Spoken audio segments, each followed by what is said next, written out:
idol ang aming ginagawa.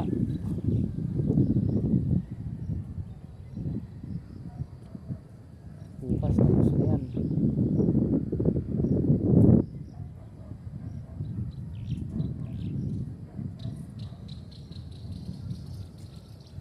Minutes to eh.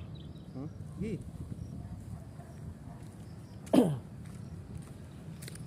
Apo. Overtime tayo isang oras. Pang gasolina din yan mga idol.